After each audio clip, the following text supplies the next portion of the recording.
Welcome back to another lesson from Soflex Math. We're still working through our division unit, and today we're going to talk about an estimation strategy, which will tie into our powers of zero with both dividing and multiplying. So we're going to use some prior knowledge to help us out with this strategy. So we have our number here, 5,137 divided by 8. So what we're going to want to do is kind of start out the same way. We're still thinking about our facts, and we're saying how many 8s can go into 51. But instead of just saying 6, we're going to change it a little bit. We're going to actually write it as 6, but then we're going to figure out how many place values we have after that. So in this case, it's 600. So we divided this, plus we had 2 numbers left, 2 place values left, so we're going to add 2 zeros. So now when we multiply, it's going to help us out a little bit with the subtraction. So 6 times 8 is 48, but we're going to also include our 2 zeros. So we're just going to try to whittle this down to a smaller amount. So now we can subtract, borrow, all that good stuff, and we end up with only 337 left.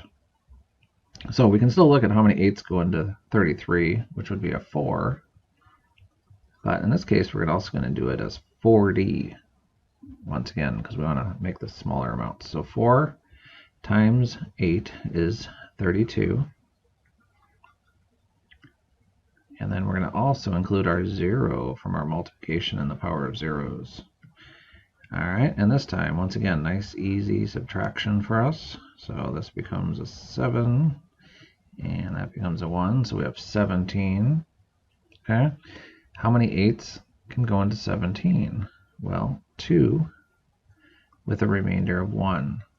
So our answer, we're just going to take the front end of this. So our answer is the 6 from 600, the 4 from the 40, the 2 from the 1s, and remainder 1. So we just kind of estimated here, and if you estimate wrong, we'll kind of do that in another problem. If you said maybe even 500, we'll show you how that won't even matter and you can still fix it. But just kind of show how we use the powers of zeros to subtract bigger amounts as we go through the problem. And then it also helps out with, you don't have to do a whole lot of borrowing as you do this method. So let's try another one. Okay, our next problem, 3,724 divided by 6. All right, so perhaps you already know, because you're good at your facts, 37 divided by 6 is about 6.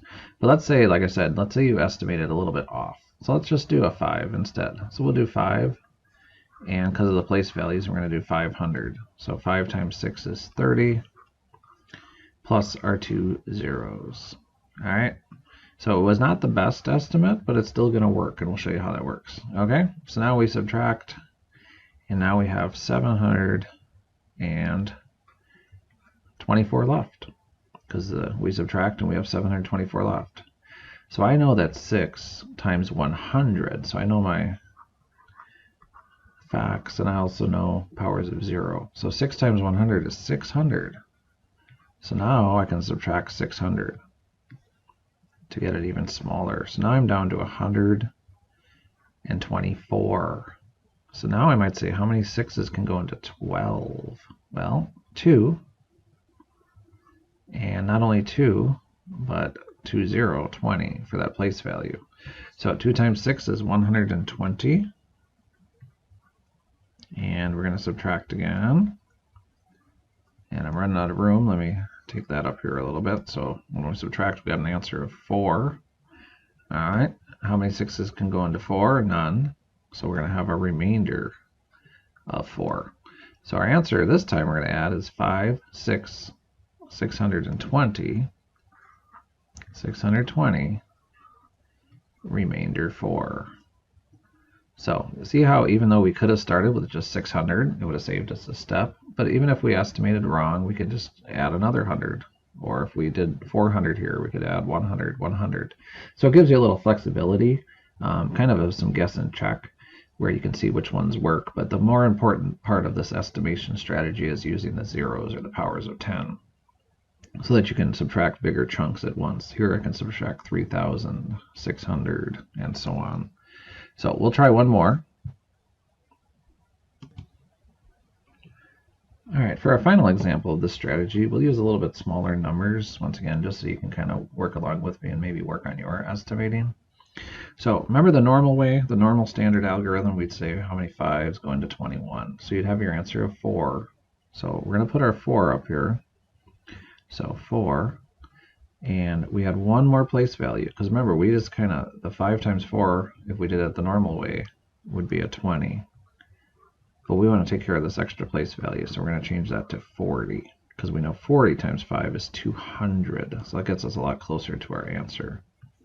All right, we subtract, and we're going to end up with 18 left. Okay, how many 5s go into 18? 3. Okay, and that gets us 15. We have 3 left, and we've run out of numbers, so that's good.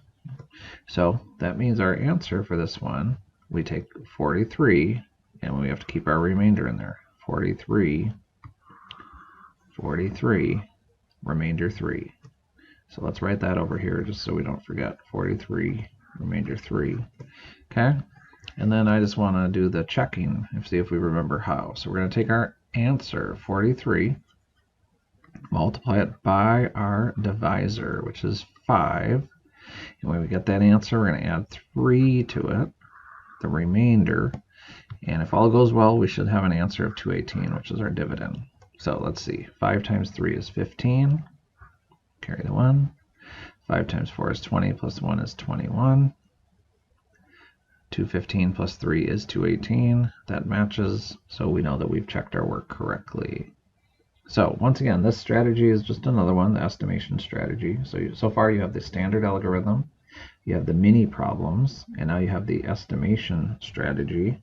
And we're going to do another one called Hang 7 in our next lesson.